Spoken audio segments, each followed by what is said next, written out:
Now we're rolling. Okay, we are rolling. Hello, welcome, and happy Sunday night to everyone. This is another installment of Klooby Snacks coming to you, hanging out casually on a Friday night because personal and professional growth is hard enough. We don't have to get dressed up for it all the time. And when it's like a family affair, especially hanging out Sunday night, I'm in my corner of the world, our little home, and Abby, you're in your corner of the world. I know that you're not feeling super awesome tonight. I'm not going to shine too much of a light on that, but I would say how you doing and blah blah blah. But I think to get you in and to get you out, right? Let's let it Yep. fly.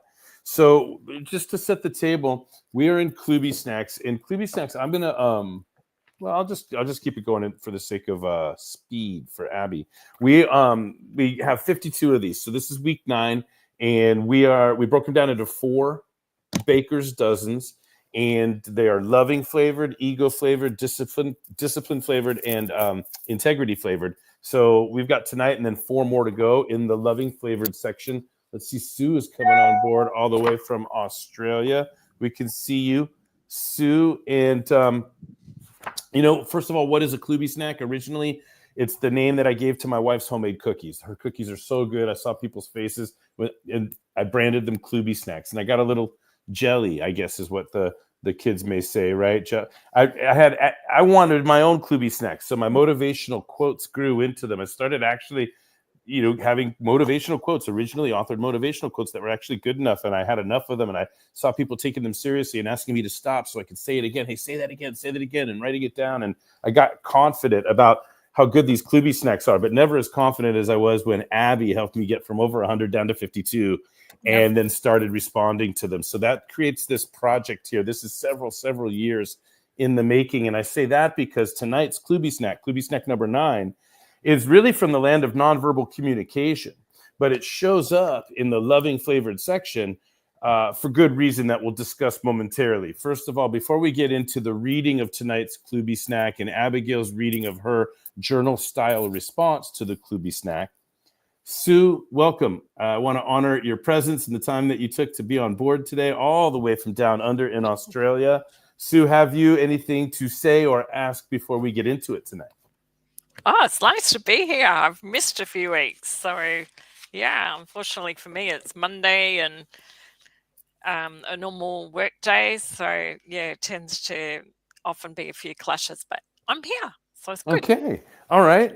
Very good. Well, we're happy to have you. Your energy, see, look, the energy scale is picking up. See, Abigail's not feeling super great today, but like my energy and your energy, like Abigail's like, this is going to be a breeze. I'll just read and it's good. We're all going to get through this just fine. By the way, I just happened to randomly hop on one of my favorite pictures of all time with me and you, Abigail, when we looked like we were up to no good, having some shenanigans. But that's later on. We'll get to that later on in the year.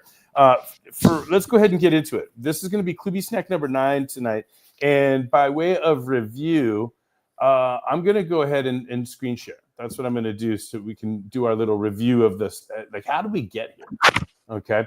So, and then also we haven't done this in a little while, but to flaunt what's happening visually with Klooby Snack. So we're really happy with this cover. The advanced praise section has little cookies here that we love, and the rolling pin, we love that. And Sue, you're in here in the advanced praise section. There you are. There's Sue, the CEO saver.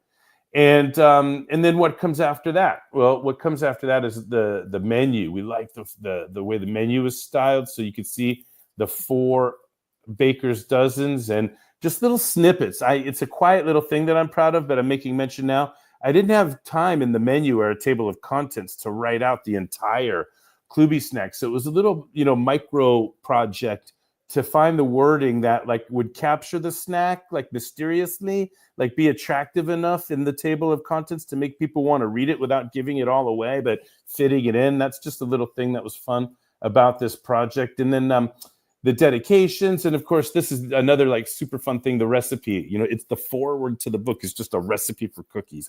How fun and different is that? Maybe the first book ever to have a cookie recipe as the foreword to the book. But this is the original Klooby Snacks right there.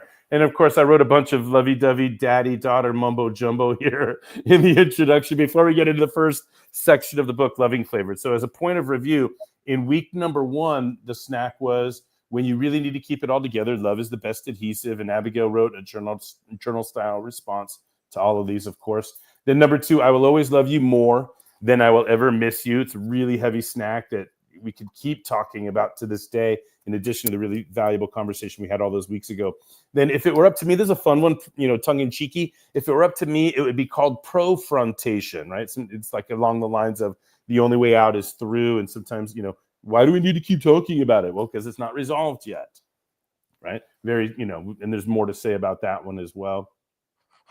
What's next? I would rather fail. This one's all you, Abby. I would rather fail in my commitment to loving than succeed in my commitment to suffering. Originally, that Klooby Snack was worded differently, and Abigail took it and refined it and made it much, much better. Super, super cool. Number 5, it takes as much confidence to be led as it does to lead. Leadership takes many forms. We need to lead from whatever seat we're in. Leadership is the collective that moves everybody from where they are to where they want to be. Number 6, when possible, replace statements with questions. This Klooby Snack right here was the answer to a question I got a week and a half ago at a Vistage presentation. The woman asked the question, hey, how do I, and it was fantastic. There's like, with time management and prioritization, so much on the plate. I think this, I think that, I think this is unnecessary, I think that's unnecessary. Why do we have to keep doing this when?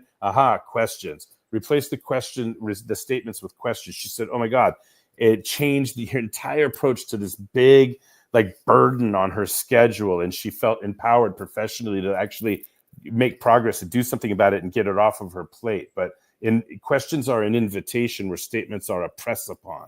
I just wanted to elaborate on that one because there was a practical application in my professional world a week and a half ago. And then 2 weeks ago, being real is about being truthful to what is known. Being vulnerable, however, is the courage to learn more about what is true. There's a lot there. The quest for knowledge, braving the discomfort, willing to get to a place of objectivity. I came up with a new Klooby Snack, by the way. Maybe we'll come back to it a little later. Let me finish my review.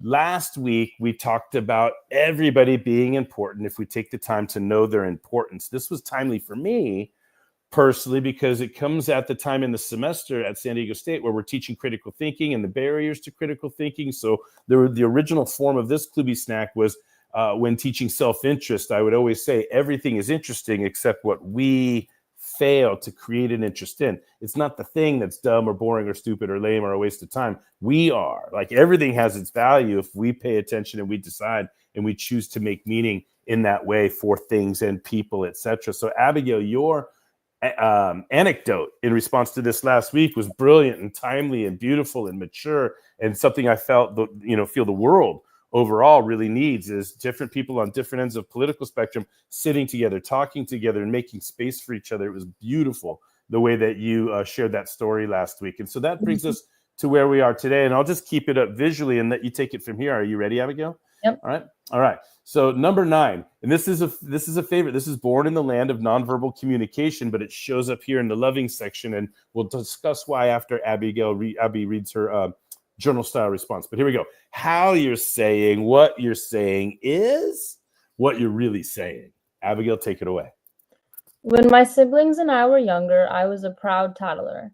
I'd be the first to run to my dad, crying and whining about my brothers annoying me. No matter the situation, my complaints would always start with, Dad, AJ did this, or Dad, Brody did this. My dad would always stop me, asking me to restart my story, but instead beginning with my actions. In response, I would tell him that what I did wasn't relevant to the situation and that I needed to tell him what my brothers did. He'd then ask me what my goal was and why I was going out of my way to tell him about my brother's actions. I'd tell him that I was just letting him know or that it was important, when in reality, I just wanted my siblings to get in trouble. My dad could always read right through me, knowing my true intentions in tattling. When I was younger, I always questioned how he knew. Fatherly intuition? Mind reader? I was never sure. Over time, I've realized exactly what this Klooby Snack says, that being how you're saying what you're saying is in fact what you're really saying. Starting my sentence off with, Dad, guess what AJ did, is almost a dead giveaway to my intentions, which were to get AJ in trouble. So no, my dad was not a mind reader, but rather has an understanding of communication, and luckily for him, my communication was a dead giveaway of my intentions. There's a lot to say there. Before I ask you, Abby, let me, like I know that you're not feeling well. Let's let you catch your breath. Sue, you've got a smile on your face. Can I ask you to chime in first? What's your reaction to the Klooby Snack in and of itself? Have you ever heard me say it before in another context? And how different or how weird is it, if so, or how unique is it just freshly hearing Abigail's take? I read it through because I've got the book too, and I read it through earlier before I came online, and I went, ouch. What's been my intention in a few instances of late? If I've been, I don't know. And I had to take a step back and question myself. What was I really up to? Was it just about me wanting to complain about somebody else, or so no, it was a good little reminder. Mm-hmm. And then if I may keep a little, you're not anticipating these questions, but if I can stay with you for a little bit, what of Abigail's response and the anecdote that she shared? In terms of, it's sort of, in some ways, I started thinking back to my own childhood and whether I don't think I used to do that. Was it done? I think my siblings might have done it to me a little bit.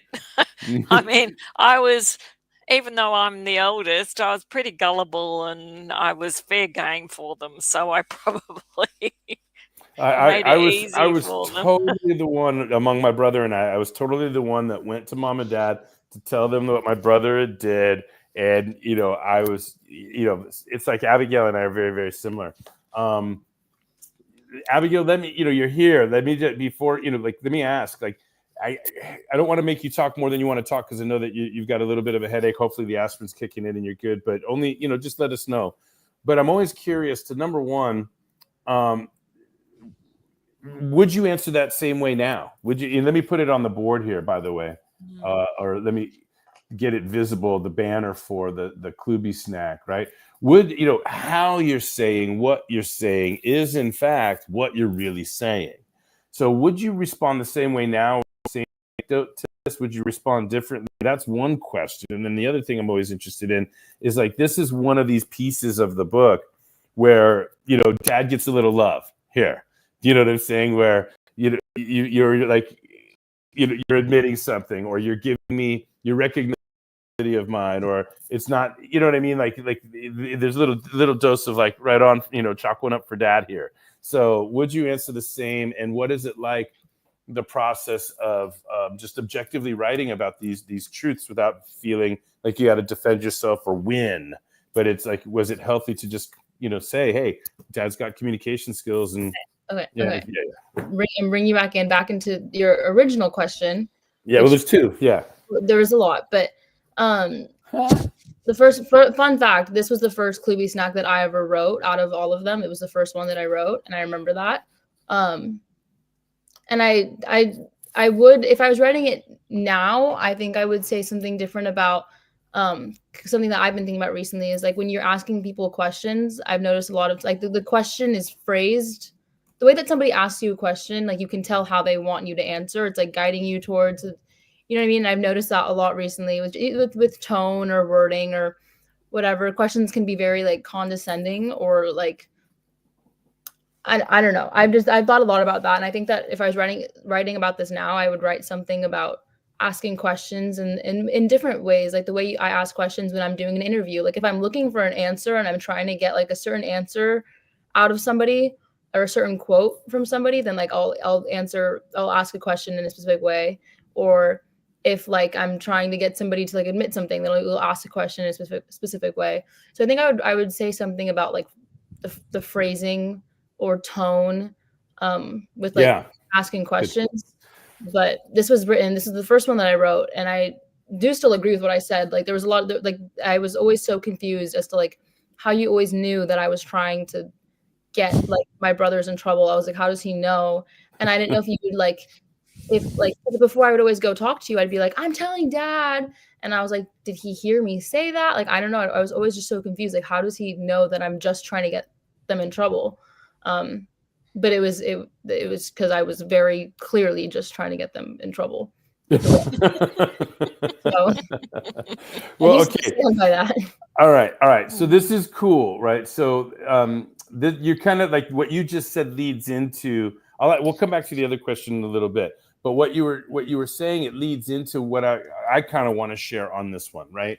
Which is really, it's more in the tone, the pitch, the rate, the speed, right? When we look at the Klooby Snack as you wrote it, and I'm going to bring it back up again to show you what I mean, right? When we look at the Klooby Snack as you wrote it, because we're just reading text, right? So there is no pitch, rate, tone. So when it's text, the closest we can get to pitch, rate, tone is the spelling and the punctuation. And so I do that a lot with the all caps or the ... or the bolds or the italics or what have you, right? But the idea is like, Dad, guess what AJ did? What I'm trying to say is it's not just those words. It's not the words that you used. Dad, guess what AJ did?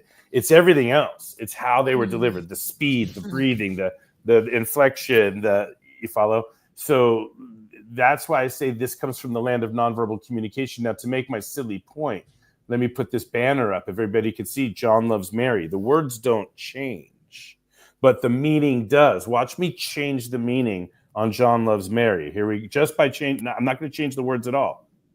John loves Mary. John loves Mary. John loves Mary. John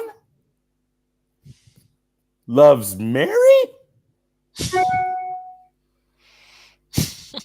John loves Mary. You like the words didn't change, but that's at least 7 different meanings of John loves Mary. Now, the other thing that I want to say in response to this snack is when confronted, let's go back a couple snacks ago. If it were me, it'd be profrontation instead. So when we are confronted with what we've said, we judge ourselves by intention and hide behind the words that we've used. I didn't say that. I said, no, but it's how you said it. And then it's a ping pong match, right? And that's why this shows up in the loving section, because I'm guilty as all hell of this, right? Is hiding behind my precision of words, but not taking any responsibility for the intensity of my emotion, which to me feels normal, but to the rest of the world, I'm so sorry. Anyway. You understand, right? So that's what that's the fun I'm having tonight with tonight's Klooby Snack. Plus, it's one of the ones that's been around since like longer than you've been alive, Abigail. I'm sure I came up with this Klooby Snack before you were born, because I've been teaching nonverbal communication for 27 years or whatever it is. So 30 years. So more. Anyway, whatever. So that's what I've got to say. Now I'll bring it back around to anybody else, if anybody else has anything to say about tonight's Klooby Snack, which is how you are saying. What you are saying is, in fact, what you are really saying. Nope. So, one question that comes to mind then is, if we're going to be more careful, I suppose, is it just a case of being aware of how we're speaking, or is it that we think more about the words that we choose? Both. It's neither of those two things. Abigail, you go first. I think it's both. I think that I think it's both, because I always get called out for like not being able to apologize for certain things. So then it's like, okay, I can be more like conscious in my decision, in my like word choice, and being like, okay, I'm gonna make sure to actually like say the words I'm sorry, like whatever. So I make that goal, and like this is in the past, like many times I still do this. I've set that goal for myself, and I'll be in an argument wherever, and like I need to apologize, and I'm like, oh well, I'm sorry, or like, oh, I'm so sorry, whatever, and like, so I'm saying it, but like, I don't know if I said I'm sorry, okay? but I'm like, no, I'm sorry, I guess, like, sure. I'm Like, sorry. That's you follow, right? So so it's yeah. it's like you Well, I'm can. not saying you do that. I'm saying I've No, done it. We do it. That I'm yeah. saying that I We do it. all do it. Yeah. I'm saying that I do it. Yeah. Um, We all do it. and then it's like, okay, like great, like you apologized and like you're saying whatever, but like it's, I think, well, me specifically, I have a very big problem with like sarcasm. And even when I'm being sincere, I'll say everything sarcastically, and I think that really just it takes away from any of the credibility within any of my apologies or sincerity. So I think that it's both. I think it's both. Well, if Yeah. I heard that, I think Abigail might have heard the question differently, right? I heard like, is it what I'm saying or the words, right? And so I never argue with Abigail, especially not in public, right? But like when I said, oh, it's neither. That's the whole point. It's John loves Mary, so it's not about John. It's not about loves or it's about Mary. It's about how we say John. It's about our emotion. So I'm not always good at this. I'm very, like I'm very emotional at all times, especially, like I'm into Aries, triggered, research Aries. I'm all of that in a bag of chips. But my point, so what I do my best in I do my worst communicating when I'm not paying attention to my emotions first, and I do my best communicating when I'm paying 100% attention to my emotions. Right. And then if I can go to what do I feel right now? What do I want to feel? And then I'll choose the words. But if I go to choose the words or the point I want to get across without coming to grips and bringing my connection with my current state, I'm likely to make more mistakes. If that makes sense. And, I have, So that answers my question in the sense of building awareness of the emotion in the moment is the key. Yeah, I would say, I mean, I quote Tony Robbins right now. He says the quality of our life is the quality of the emotions that we experience, right? And I remember early on in my coaching, I created a breakthrough for a woman named, we'll call her Susan, and not Susan, Susan C. And no, I remember, I don't want to, I'm not going to shout her name out. Let's see what's going on here. Oh, cool, Charlie's coming on board by audio. Anyway, so I explained to her everything I knew about authoring state of mind, which you learned in my coaches training program. I remember summer of 21. Sue, you were amazing in those group mentoring sessions when we were role playing the content that I speak of right now, which is what are the three pieces? What are the three ingredients that we need to control or make conscious choices of in order to get to the mood we want to be in? Because, weeds and bad moods, they grow on their own. Challenges and unwanted occurrences, they're going to come up in life. We don't have control over that. What we have control over is how long we stay in a bad mood or how long we wait before we choose the mood we want to be in, right? And so when I was explaining this to her, Susan, we'll call her, she's like, oh, like when she got it, like, aha, she's like, oh, I can do that. And then she said, oh, so I'm never going to get angry again. I said, oh, no. And he said, oh, no. Angry you will get. But you won't stay angry as long. You'll know what to do. You'll recognize anger sooner than you did. You'll come to terms more with your emotions before you communicate, instead of communicating from a place of anger and then hiding behind your words when somebody holds you accountable for how angry you were despite what you said.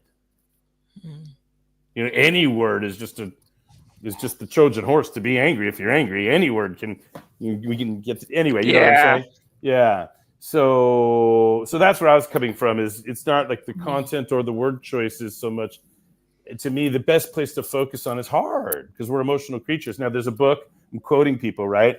There's a book I think called not Blink, but Switch by the Heath brothers, the guys that wrote Made to Stick. Like what are the ingredients of sticky, memorable storytelling and hooks? And you know what I'm talking about? The Heath brothers, they're highly academic, and I think the book was called Switch, like this, it's something about speed of decision making or something like that. And I lost my train of thought. There's a great example. There, I know what it is. They have the example of the elephant and the rider. Right. It symbolically, the rider was logical. Go here, go there. I have control. I have my straps. I can. Right. And they said, yeah, until the elephant gets emotional. Right? When an emotional elephant, where's the elephant going to go? Where the elephant wants to go, where the right? So now, but in saying so, what I pulled from that is the best chance we have to get an emotional elephant to go where we want the emotional elephant to go is to shape the path ahead of time. Right? And so my point being is I can use all this logic about what are the best words, but if I'm emotional, all of that's out the door. So Yeah. so if I focus on my emotions first, and I don't always do this, but when I do, I have more success. Yeah. Like I'll tell you what, I knew like all the mistakes I've made with Abigail, you know, despite my best intention, despite the fact that I'm dad and I have the right to this and I have the right to that, and I'm supposed to be, you know, like I know more, I'm 52 years old. All these reasons doesn't mean that me being intense with her is going to get me anywhere. You know what I'm saying? And so case in point, when I had the idea in my head that I was going to ask Abigail for help with this project, Klooby Snack, when I had, right? I made sure it was a conscious decision that I was going to wait to ask her until I was sitting down and she was standing up. It was a conscious decision that I would be looking up at her and she would be looking down at me. It was a conscious decision that I would have my arms open and ask, you know, really be open to help. Would you help me? Would you be willing to help me? And like the squinting my eyes, like not knowing, not assuming, not like, hey, you need to help me. Yeah, and I was like really because I was like steady emotionally, and I was conscious of every piece of nonverbal communication that I could get into that ask, because for a while now I've seen the windows for me to connect with my daughter at the highest level closing, and so I was really, really careful about asking Abigail to help me with this project, and look where it got me versus all the other mistakes I've made in my parenting with her. So there, I have the story this week, Abby. What do you think? Love it.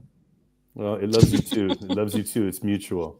All right. Well, Charlie tried to get in. Shout out to Charlie. But I'm feeling like little mental drum roll in my head. Charlie, are you here, Charlie? I see his thing.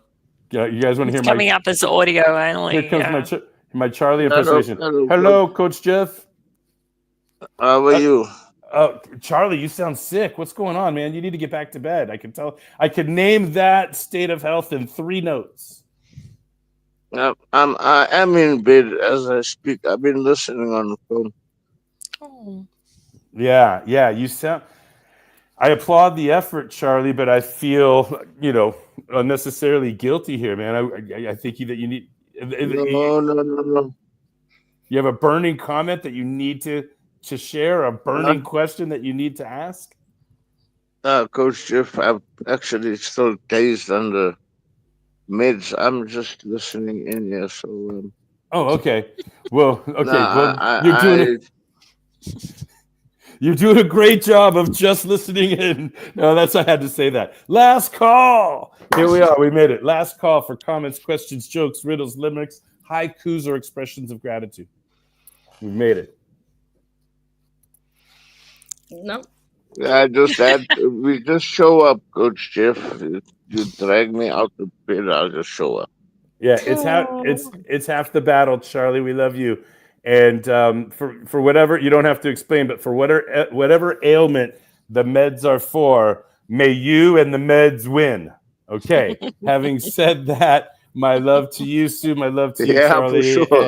and my love to you as well, Abigail. This has been Klooby Snack number 9. We got 10, 11, 12, and 13 to go. 4 more until we move into the second Baker's Dozen. It's a treat to rock Klooby Snacks with you every week tonight. It was a fun session tonight. A lot of nuggets to get out of tonight's session. Thank you, Sue. Thank you, Charlie. Thank you, Abigail. Good night, everyone. Night. Thank you all. Okay, bye. Night.